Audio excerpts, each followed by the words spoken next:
कान्तांश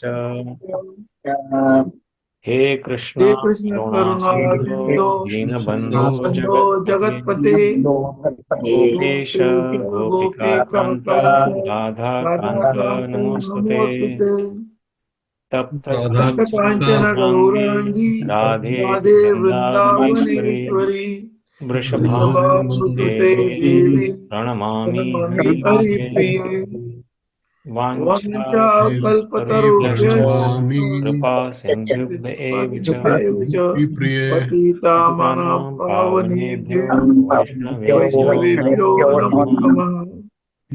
जय श्री नमो विष्णुपादाय कृष्णप्रेष्ठाय भूतले श्रीमते भक्तिवेदान्त स्वामी नामिने नमस्ते सारस्वते देवे गौरवाणी प्रचारिणे निर्विशेष शून्यवादी पाश्चात्य विशेष शून्यवादी पश्चात्देशतारिणे। जय श्री कृष्ण चैतन्य प्रभु नित्यानंद श्री अद्वैत श्रीवासादि गौरभक्तवृंद। हरे कृष्णा कृष्ण कृष्ण हरे हरे हरे राम राम राम हरे हरे। श्री कृष्ण भगवान की जय, श्री भगवान की जय, श्रीमद् भगवद गीता की जय। हरे कृष्णा एवरीवन, वेलकम बैक। हरे कृष्णा। जास्त का? So let's begin our study of Bhagavad Gita. So we are studying from the 9th chapter, or Navva Adhyay, Rajavidya Rajaguyya Yoga. And last week we discussed, I think, 13 and 14 verses. So where we learned about who are Mahatmas. So Mahatmanastu Mam Partha Daivim Prakriti Mashrita Bhajanti Ananya Manaso Jnatva Bhutadim Abhyam. So those who are not deluded by, those are the great souls under the protection of divine nature, Daivi Prakriti Ashritaha. They are fully engaged in devotional service because they know me as the Supreme Personality of Godhead, original and inexhaustible, Abhyam. So Bhajanti Ananya Manaso. They engage in Krishna's bhakti, Ananya Bhavane. And then the next verse, what we learned was, what do they do then? Satatam Kirtayanto Mam. So they always glorify me. That's what Krishna is saying. So Satatam Kirtayanto Mam, and they also work very hard. They yatantasya drudavrata. Yatanta means they work, ते प्रयत्न करतात कशासाठी? दृढवता त्यांच्या भक्तीमध्ये रममाण होण्यासाठी. नमस्संत्यश्च. सो दे offer ओबेसन्सेस, ते नमस्कार करतात कृष्णाला. माम भक्त्या, भक्तिपूर्वक कृष्णाला. And nitya yukta upāsate, they are always engaged in his upasana or worship. So here he is not saying that on certain days or certain things, they are satatam, they are always chanting his glories and chanting his name. And also nitya yukta, they are always engaged in his devotional service or worship by some or other means. So let's read the next verse today. So how about the others? So here then there are different varieties of devotees are mentioned in this verse. So let's read this. Jnāna-yajñena cāpyanne. You can unmute yourself. Jnāna-yajñena cāpyanne. Jnāna-yajñena cāpyanne. Yajanto mam upāsate. Yajante humam upāsate. Ekatvena pṛthaktvena. Ekatvena pṛthaktvena. bahudhā viśvato-mukham. bahudhā viśvato-mukham. jñāna-yajñena cāpyanne. jnāna-yajñena cāpyanne. yajanto mam upāsate. यजन्तो मामुपासते एकत्वेन पृथक्त्वेन एकत्वेन पृथक्त्वेन बहुधा विश्वतोमुखम्. बहुधा विश्वतो-मुखम्. Okay, today I was the last, so generally what I follow is whoever joined first, I start from them. So I don't know. So let's start with Chandrakant Prabhu. You want to lead the verse? Okay. ज्ञानयज्ञेन चाप्यन्ने ज्ञानयज्ञेन चाप्यन्ने यजन्तो मामुपासते यजन्तो मामुपासते एकत्वेन पृथक्त्वेन एकत्वेन पृथक्त्वेन बहुधा विश्वतो-मुखम्. बहुधा विश्वतो-मुखम्. One more. How about Rajesh Anantaraman Prabhu? ज्ञानयज्ञेन चाप्यन्ने ज्ञानयज्ञेन चाप्यन्ने यजन्तो मामुपासते यजन्तो मामुपासते एकत्वेन पृथक्त्वेन एकत्वेन पृथक्त्वेन बहुधा विश्वतोमुखम्. बहुधा विश्वतो-मुखम्. Thank you, Hare Prabhuji. Krishna. Hare Krishna. So word for word meaning or synonyms. Jnana-yajñena means by cultivation of knowledge. Yajña of jnana, cultivation of knowledge. Cha means also. Api means certainly. Anye means others. Yajantaha means sacrificing. Mam means me. Upāsate means worship. Ekatvena means in oneness. Pṛthaktvena means by actually difference, or it says duality here. Bahudhā means in diversity, and viśvato-mukham means in the universal form. So there are multiple varieties of devotees who are not directly engaged in Krishna's service, but they also engage in Krishna's service. So how are they worshipping indirectly? That he is mentioning here. So others who engage in sacrifice by the cultivation of knowledge worship the Supreme Lord as the one without a second, as diverse in many ways, and in the universal form. So we learned earlier that a God can be realized in three features. First one is Brahman, that is the whole energy, cosmic manifestation.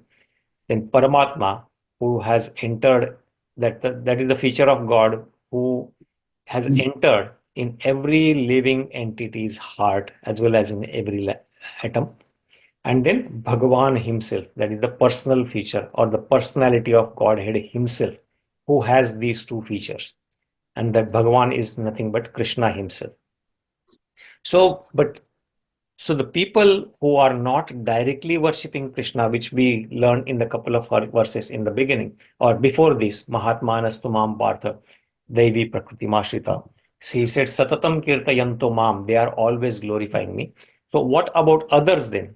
So others who engage in sacrifice by cultivation of knowledge, they try to get this jnana by study of the Vedas, by study of the Upanishads, study of Vedic literature and everything. They try to get that knowledge. So that is also a form of sacrifice or yajna to get that knowledge. So that is called jñāna-yajñena. So what do? They worship the Supreme Lord as one without second. They understand that there is some God. They may not understand that that is Krishna. So they worship him. Or some of them, they worship in the diverse form, that is the different devatas. So worshipping devatas is also actually indirectly worshipping Krishna only, but because they are not there yet, they don't have a complete understanding who God is, so they worship different devatas. And some, they worship the universal form. So this whole cosmic manifestation they accept as God, and that is also actually God's form, a universal form that we will learn more in detail in the 11th chapter, Virata Rupa Darshana Yoga. So this is the different levels of other devotees how they indirectly worship God.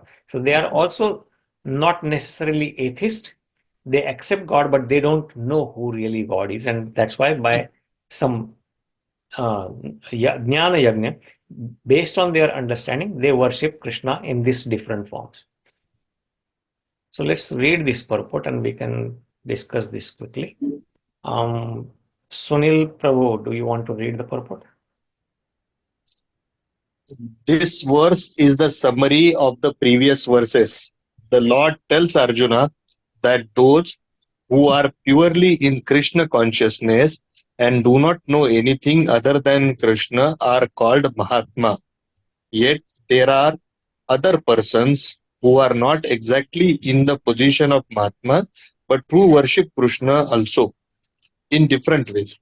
Some of them have already been described as the distressed, the financially destitute, the inquisitive, and those who are engaged in the cultivation of knowledge.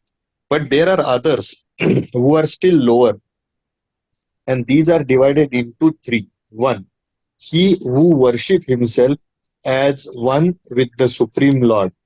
Two, he who concocts some form of the Supreme Lord and worships that. And three, he who accepts the universal form, the Vishwarup of the Supreme Personality of Godhead and worships that. Out of the above three, the lowest, those who worship themselves as Supreme Lord, thinking themselves to be monists, are most predominant. Such people think themselves to be the Supreme Lord, and in this mentality they worship themselves.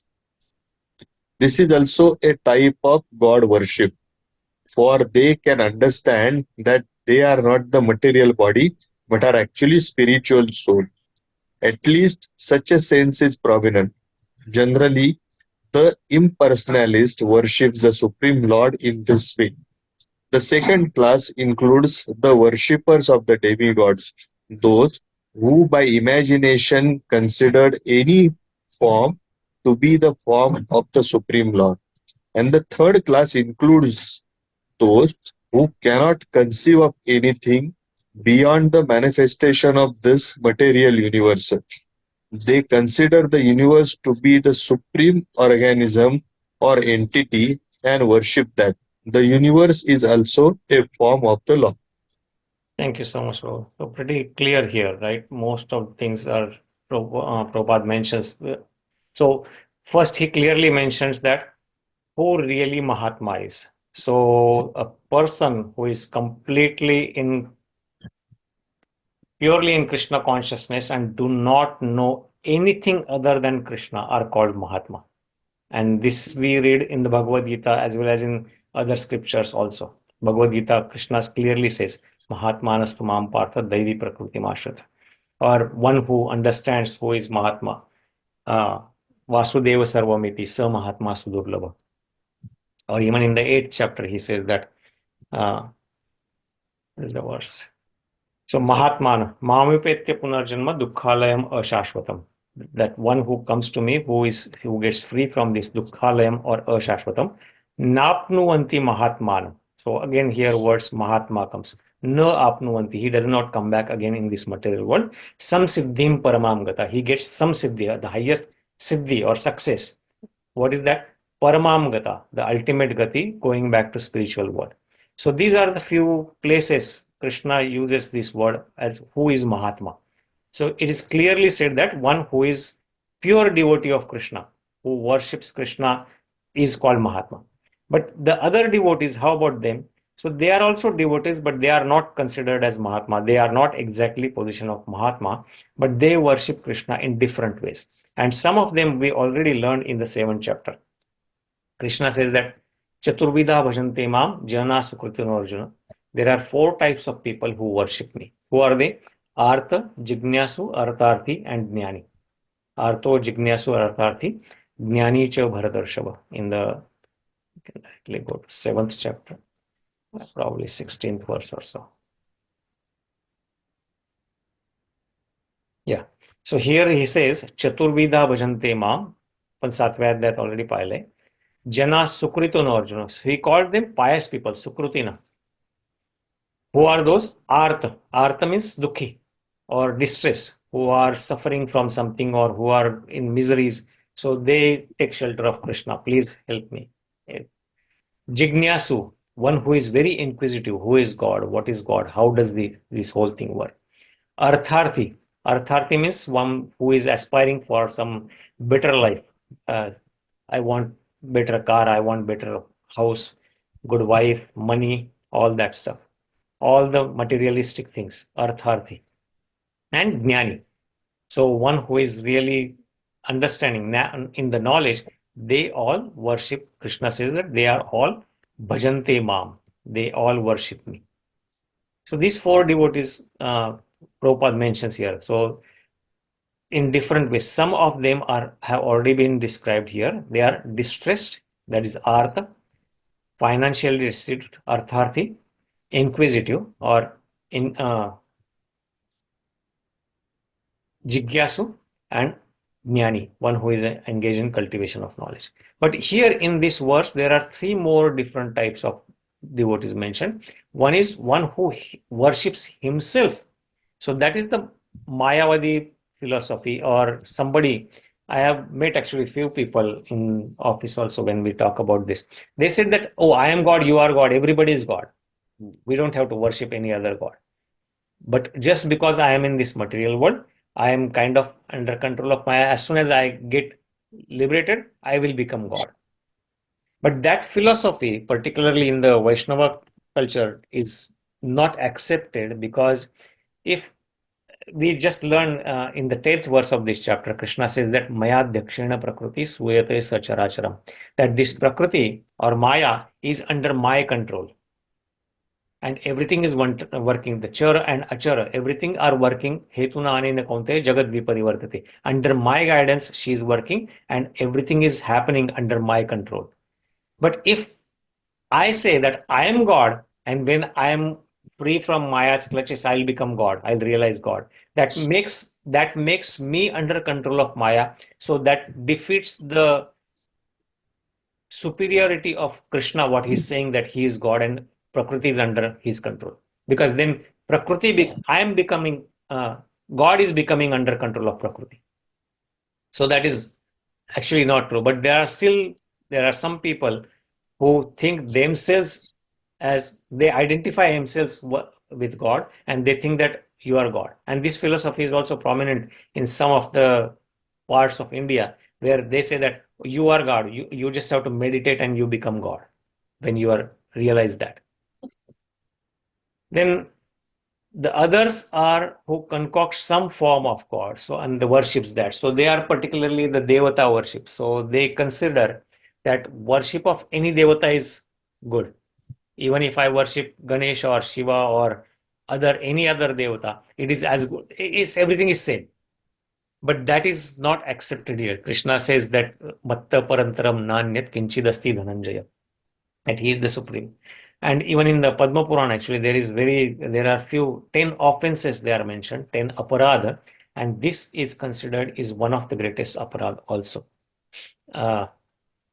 which says that if somebody considers that Brahma, Shiva, Vishnu, and all other devatas who we know of, if they are same as Vishnu or Krishna, then that person is considered as Pashandi or Pakhandi, we say that.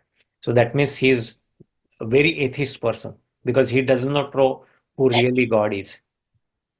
So that is completely, it's clearly mentioned in the scriptures that who is God. Or even in Shiva Purana, there is a conversation between Lord Shiva and Mother Parvati, where he says that Aradhananam Sarvesham Vishnur Aradhanam Param. That out of all the worships, all the Aradhana, what we do, Vishnu Aradhana is supreme. But on top of that, actually, he says that Tasmat Parataram Devi Tadiyanam Samarchanam. That, but better than that, actually, Krishna also says in several places, or even in Bhagavatam, he says that, but to me, the devotees who serve my devotees are more dearer than who are trying to serve me directly. So serving his devotees actually is superior than serving directly Vishnu or Krishna. That's what Lord Shiva also says. But yeah, so any other devata, considering them as equal to Krishna or Vishnu, is considered a very great aparadh or offense. So those people who worship in that form. And then there are some who worship just the Vishwarupa as the personality of Godhead, viśvato-mukham. This whole cosmic manifestation is God, because I don't see God, I don't accept God. This is the cosmic manifestation. Somehow or other it is working fine. So it is God. The nature is God, or the energy who is making this work is God. So that's how they worship it. So there are the different classes of people that are mentioned here in this, who indirectly worship Krishna. Ultimately, every worship, whatever we are doing, ultimately goes to Krishna, but they are doing it indirectly, and that is considered as offensive. Actually, we will learn that in the 23rd or 24th verse in this chapter itself. So Prabhupada gives an emphasis more on generally the impersonalist who consider themselves or God has no form. They worship the Supreme Lord in this way, that I am God, or this whole thing is God, but there is no personal form of God.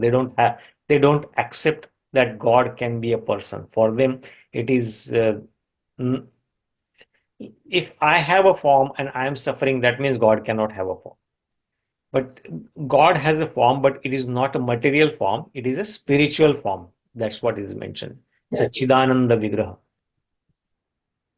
So that's what the gist of this verse is. And third class includes those who cannot conceive beyond the manifestation. So this whole cosmic manifestation, whatever cosmos they are seeing, the universe they are seeing, they cannot think beyond that, and they accept this whole cosmos as God. So these are the different. This universe is also a form of God that is mentioned, but he is expanded in this universe in the Virata Rupa. He is not the God himself. Just for the sake of those people who want to worship in that way, he manifests in this universal form. So that's what the purport of this verse is. So there are devotees who directly worship Krishna, and then here there are certain devotees who indirectly worship Krishna in different ways. Okay, so let's recite the next verse then.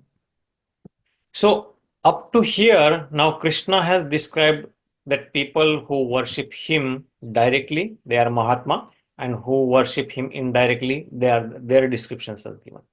But then he is now explaining how he is everything again. We got a glimpse of this in the 7th chapter earlier already. So here also he is giving a glimpse of how he's expanded. He is actually everything. So in the 7th chapter we read that rasoham apsu kaunteya prabhasmi shashi suryayo pranavas sarva vedeshu shabda khe paurusham nushu. That he is the taste of water. Then rasoham apsu kaunteya prabhasmi shashi suryayo. Prabha means stage of Surya and Chandra, that is I am. Prabhasmi shashi suryayo. Pranava sarva vedeshu, of all the Vedas, Pranava, Omkar, that is I am. And also Punyo Gandha Prithvivansh, and all the smell actually comes from earth. So that pure smell, the original aroma that comes from earth, that he says I am. And then he says so many things in further along that line. So in the same manner, he's again describing here now people worshipping in different way. Then he mentions that they are worshipping him as Vishwarupa. So how he is again expanded into everything, that's what he's mentioning here. So let's recite this verse. Aham kratur aham yajñaḥ aham yajñam svadhāham aham auṣadham svadhāham aham auṣadham mantroham aham evājyam mantroham evājyam aham agnir aham hutam aham agnir aham hutam hutam aham kratur aham yajñaḥ aham kratur aham yajñaḥ svadhāham aham auṣadham svadhāham aham auṣadham Mantroham evājyam. Mantrohamam evājyam. Aham agnir aham hutam. Aham agnir aham hutam. hutam. It's like recitations. Rajesh Parve Prabhu, you want to recite? Aham kratur yajña. Aham kratur aham yajña. Svadhāham auṣadham. Svadhāham aham auṣadham. Mantro हमहम evājyam. Mantrohamam evājyam. agnir hutam. Aham agnir aham hutam. Thank you, Prabhu. Kiran Prabhu, you want to recite? aham kraturham yajña Aham kraturaham yajña. svadhāham aham auṣadham Svadhāham Svadhāham aham auṣadham. auṣadham. mantroham evājyam Mantrohamam evājyam. aham agnir aham hutam. Aham agnir aham hutam. hutam. Thank you, Kiran Prabhu. So let's do word for word meaning, that is aham. So now here aham, he's talking about himself. That comes so many times.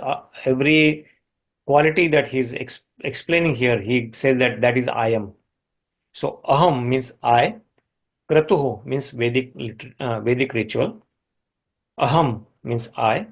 Yajñaḥ means smriti sacrifice. Svadha means oblation. कि आपण जी आहुती देतो ते. Aham means I. Aham means I. Auṣadhim means the healing herbs. Mantra means transcendental chant. Aham means I. Then aham means I again. Eva means certainly. Ajyam means melted butter that is offered in yajna. Aham means I.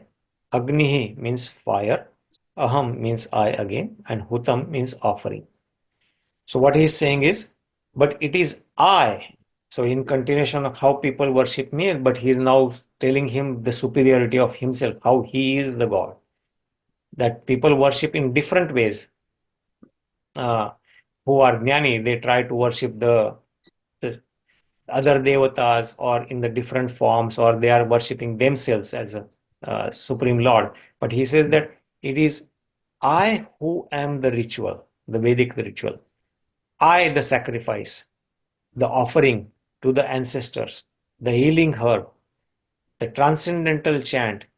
I am the butter and the fire and the offering. So everything that is required for any Vedic ritual, that he says that I am actually that.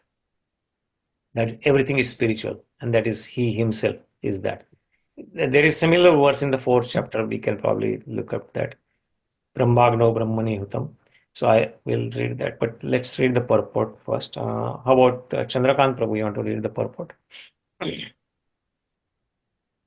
Yeah. The Vedic sacrifice known as Jyotistoma is also Krishna. Jyotistoma is also Krishna, and he is also Mahayajna mentioned in the Smriti. The oblation offered to the Pitraloka or the sacrifice performed to please the Pitraloka, considered as a kind of a drug in the form of clarified butter, is also Krishna. The mantras chanted in this connection are also Krishna, and many other commodities made with milk products for offering in the sacrifice are also Krishna. The fire is also Krishna because fire is one of the 5 material elements and is therefore claimed as the separated energy of Krishna. In other words, the Vedic sacrifices recommended in the Karma Kanda division of Vedas are in total also Krishna. Or in other words, those who are engaged in rendering devotional service unto Krishna are to be understood to have performed all the sacrifices recommended in the Vedas. Thank you, Prabhu. So in the 4th chapter, if I remember correctly,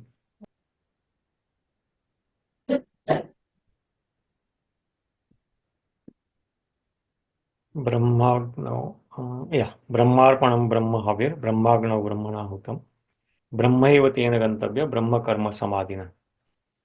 So a person who is fully absorbed in Krishna consciousness is sure to attain spiritual kingdom because of his full contribution to the spiritual activities. When a person in full Krishna consciousness is performing this, in which the consummation is absolute, is Brahman, and that what is offered is also this of the same spiritual nature. So Krishna is saying now here he's explaining about the yajña. So everything that is performed in a yajña for by a pure Krishna conscious person is all of a spiritual nature. And here again he's saying that all the rituals, particularly everything that is engaged in the ritual of Vedic yajña, that is, he is everything in that. So everything becomes spiritual. So he is the kratur, means the Vedic ritual. Even the ritual itself is Krishna. He is yajña, or the smriti sacrifice, and the oblation, svadhā, that is, or ahuti, that is offered in that is also Krishna himself. So everything is spiritualized when one performs this in fully Krishna conscious way. So, and then he further actually from this verse to next few verses, he is explaining again his vibhutis in next few verses. So that's what we are going to learn more about this. So these similar verses will come. So, and I think the purport was pretty clear here that everything that the yajna mentioned here in Smriti, Jyotishtoma yajna that is mentioned here, or smriti yajna, those are performed. Some of them I won't claim that I know all the details of those, but everything that is mentioned, those are different, those are performed for different purposes. So one of them is the sacrifice that is performed to please the Pitraloka. So our ancestors who pass away, they are said to be go to Pitraloka, and to free them from there, we offer oblations and we perform yajna for so that we offer bhoga to Krishna and then give them the prasadam. So that's the yajna or sacrifice that is performed for pitrus, आपले जे पित्र असतात त्यांच्यासाठी. So that is also, Krishna says that everything, the whole process, actually he says that I am spiritually. So that's what he is mentioning here. So any thoughts here, Prabhuji?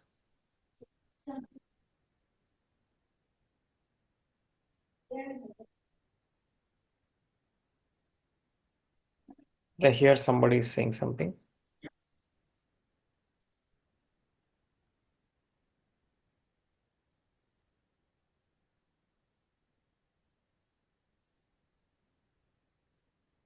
And then in the next few verses, then he again says that everything, how he is everything. So Pita aham asya jagato mata dhata pitamaham.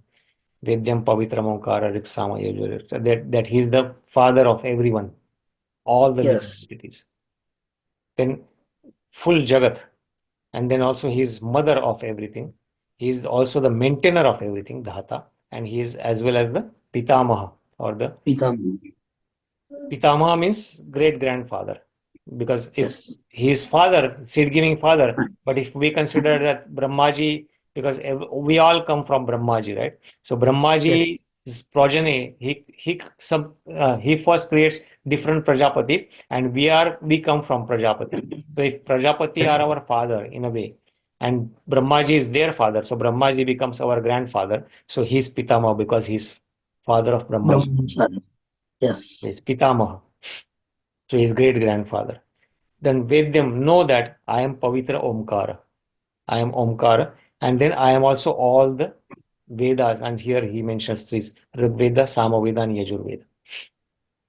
So he's actually the Vedas, everything. But I think we will do this next week. So stop recording.